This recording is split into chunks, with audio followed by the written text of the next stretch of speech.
Ni kwa masikitiko makubwa tunatangaza kwamba msanii wa Injili Betty Bayo afariki dunia baada ya kuugua saratani kwa muda mrefu. Kwa picha yake ya mwisho, tazama video hiyo hadi mwisho. Msanii maarufu wa nyimbo za Injili Beatrice Wairimu Mbugua, anayejulikana zaidi kama Betty Bayo, amefariki. Betty alikufa mnamo Jumatatu, Novemba 10, saa 1 jioni, kufuatia vita vya muda mrefu na ngumu vya saratani. Alikuwa akipokea matibabu katika hospitali ya kitaifa ya Kenyatta.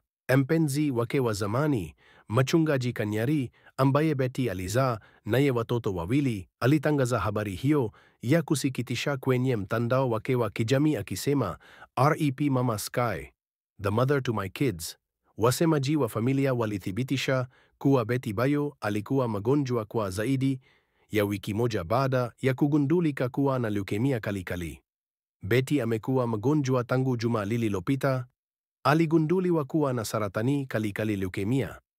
Betty alihamishwa hadi Kane siku ya Ijumaa alipokuwa akiugua damu nyingi. Madaktari walijaribu wawezavyo, lakini mapenzi ya Mungu yameshinda. Familia hiyo ilisema kifo cha Betty kimeleta mshtuko na huzuni kupitia jamii ya muziki wa Injili nchini Kenya. Mmoja wa marafiki zake wa tasnia, Askofu Benson Gathungu Kamau, alitoa pongezi kwake, akikumbuka athari kubwa aliyokuwa nayo kwenye tasnia ya muziki wa Injili. Kuishi maisha ya kumsifu Mungu na biashara. Mama huyo wa watoto wawili alikuwa msanii mkeshi hadi hivi majuzi alipogunduliwa na saratani ya damu, leukemia, katika hatua ya juu. Askofu huyo alisema alimtaja Betty kama mtu ambaye aliongeza uwezo wake kamili, akiacha nyuma urithi wa kudumu katika tasnia ya muziki wa Injili. Ushawishi wa Betty kwenye muziki wa Injili ulikuwa mkubwa na wimbo wake wa saa 11 uligusa maisha ya wengi. Askofu Gathungu alisema zaidi, anaacha nyuma urithi wa mchango mkubwa katika ukuaji wa tasnia ya muziki wa Injili, urafiki na roho ambayo ilikuza uwezo wake kamili. Amepumzika baada ya kuhudumu. Mwanamuziki wa Injili Daddy Owen alimsifu Betty kama chombo cha kweli cha Mungu ambaye sauti na huduma yake iligusa maisha mengi. Mapenzi yake kwa ajili ya Injili hayatasahaulika kamwe.